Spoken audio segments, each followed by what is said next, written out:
What's up, guys? Vans here, and finally got the Hunter versus Warlock guide that you guys have been wanting so much, and that I have been promising so much. I haven't uploaded a video in like a week and a half now, and I apologize for that. You know, the holidays came around, and then I got my finals. It was pretty overwhelming, but I should be back at it, and you guys should definitely be expecting a lot more videos from me. Just let me know in the comments below what you want to see, you know, what different kind of stuff. The game right now for me isn't as enjoyable as I wish it would be, but, you know, I'm still going to keep at it, still provide you guys with the best Hunter information out there.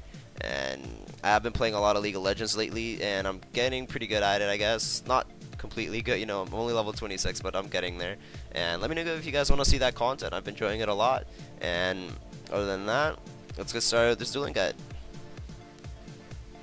Alright guys, first up, the most important ability that you're going to want to use early and offensively while you're versing Warlock is Deterrence. Now, Deterrence brings a good amount of things to the table. You can use this defensively to avoid most of the damage coming by the Warlock, either if you're facing an Unstable Affliction Warlock, a Destruction, or a Demonology. It's very handy. Now, what I actually discovered after I outplayed, I guess, a Warlock, is that when you Deterrence and then you go into the glyph of Mirrored Blades, which when activated by a spell while in Deterrence, you have a 100% chance to reflect impact at the attacker, anything that hits you. So while you're in Deterrence with this glyph, you basically reflect anything for up to those 5 seconds. Now what I discovered is that when a Warlock soul burns soul swaps all of his dots as Unstable Affliction, which is basically it puts up all the row of dots on you, it basically doesn't reflect back at them, which is completely dumb. So, I mean, if it actually worked, I would have reflected a full row of dots with Demon Soul up. So that would have pretty much just destroyed it, because when you reflect something, it completely avoids resilience. So just keep that in mind. The only reason I would still use this is just because you can still reflect the haunts and stuff like that, which would deal a decent amount of damage, I guess. But just watch out for that. You can't reflect the soul burn soul swap, which is really retarded in my opinion. So Blizzard definitely needs to fix that. And you can still use this just to reflect even the soul swap, so you avoid getting fully dotted. Just a great thing to keep in mind, and definitely have this in your priority. Alright guys, next up is Exhilaration.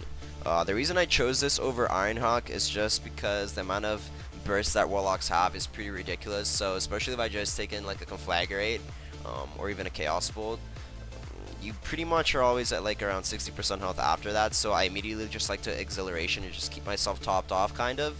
So definitely a good ability to have. The only reason, once again, that I didn't choose Ironhawk is just because, I mean, yeah, you're still taking less damage, but you're still going to be taking damage and you're still going to be kind of dipping below health, so I'd rather have a heal. Also, it'll also heal my pet. Even if the locks try to go to that route of just killing pets, I could just top it off easily. And all of these duels will be used with all cooldowns, so I can even just readiness heal it again or heal myself at the same time. Definitely a very important heal to use. Also, Exhilaration. Basically, when you're facing, let's say, a Destruction Warlock, when I face one at least, I never let them cast. But the thing is that they could just Conflagrate me and still just kill me with that throughout the whole duel, just because of the amount of self-healing that Warlocks have at this point, which is pretty ridiculous. So just keep that in mind, and Exertion is definitely something you guys should get. Alright guys, the last thing that Hunters will need is basically always Scatter Trap. The reason you're always going to want to Scatter Trap is so you bait the Trinket with the first Scatter Trap. They're not going to sit a full trap, I don't think. Most of the Warlocks that I do always Trinket the first trap, so then later on you can wait the 10 seconds of Diminishing Returns, mostly known as DRs, and then you can just full trap again, heal yourself with Exhilaration, toss some bandages if you have some. I don't have some myself, but it would definitely come in handy. Scatter Trap is just a good thing just to relieve the pressure off you, get that distance between you and the lock, and just kind of reset the fight, and pretty much just send your pet in first, and sit max range. Once again, always sit max range with this, and always Scatter Trap. Alright guys, the first thing to keep in mind when facing a lock is their Dark Bargain. It's basically an immunity for 8 seconds. It's pretty much 50% of the damage done while during the immunity is done over an 8-second period dot. So it's a 1 tick per second. So all of the damage that you're doing during that period is going to be converted into a dot. I suggest doing as much damage as possible while it's during that duration, just so you still take some bleed effects, I guess you could say, while under the effect of the Dark Bargain dot. Alright, next up for Warlocks is Unending Resolve. What you guys want to keep in mind about this is that the Warlock hardens her skin, reducing all damage taken by 40% and preventing her spells from being interrupted or silenced for 8 seconds. So throughout this 8-second period, the Warlock basically has a bark skin and basically a little shield wall, 40% less damage, and a aura mastery. So she pretty much is unstoppable for 8 seconds. I suggest getting your gap distance right here and pretty much playing at max range and using that scatter trap that I was talking about earlier, if she did trinket your scatter trap at the beginning. Alright guys, the last thing that you want to keep in mind when facing a Warlock is probably the most important thing, especially if the Warlock is unstable affliction. Basically, soul swap with soul burn. Now what soul burn does, it basically consumes one of your soul shards, and then with a soul swap it basically applies corruption, unstable affliction, and agony without removing them from a target. So basically they get a full row of dots. Most Warlocks that they like to do is they usually demon soul and then do the soul burn soul swap to basically get the most damage out of it. So they'll basically get a free full of row of dots, and the only way you can stop it is just by preemptively deterrencing. You will see this in one of the duels, but the thing is that when you do it, Blizzard apparently decided to choose that when you're glyphed into mirrored blades, which causes your deterrence to reflect anything. Basically it can't reflect the soul burn soul swap. So basically if I would have reflected that once again, I would have completely destroyed because it avoids resilience. So just keep that in mind when you're trying to reflect it. It does not reflect the soul burn soul swap, but on the other hand, you'll still stop the full row of dots on you. And other than that, let's get started with the duels.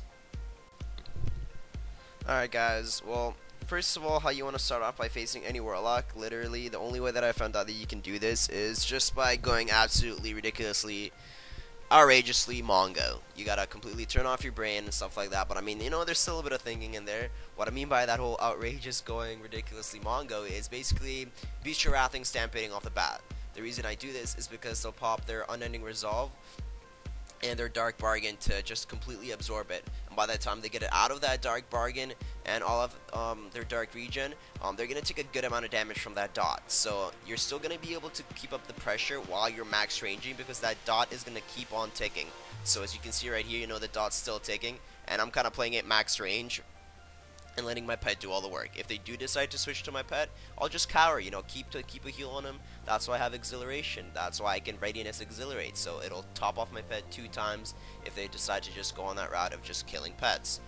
Another thing that you guys want to keep in mind while doing this is always scatter trapping. So you want to, as soon as you have pressure, after that, scatter trap him. He's going to trinket that because he's going to want to counter pressure you. So he'll trinket that later on in the match. You just want to wait for the 10-second DR, and then if you're falling behind, you can just ready in a scatter trap if your trap isn't back up again, and then, you know, you can get your gap, you can get your distance between yourself and the Warlock, and then, you know, bandage if you have to. I don't have bandages myself, but if you do have them, use them. You can exhilarate as well, and if you're using a Spirit Beast and not a Crane, toss yourself that that heal that the Spirit Beast gives you, sorry. But basically guys, other than that, that's pretty much how you duel a Warlock. You just gotta pretty much just get the pressure rolling. You don't want to fall behind. You don't want him to get that stun off. If he is destruction and does that get stun on you, you pretty much want to separate yourself between you and your pet. So use that move pet ability and then just get your Crane Lullaby stun out of the way. But that's pretty much it, how to beat Warlock, you guys. And I hope you enjoy this guide. And once again, please keep supporting me. I will be pumping out a lot more videos. I just need to get a bit more motivated again, since this game is kind of But once again guys, this is Vans out, and thank you very much for watching. Let me know what guide you guys want next. See you guys.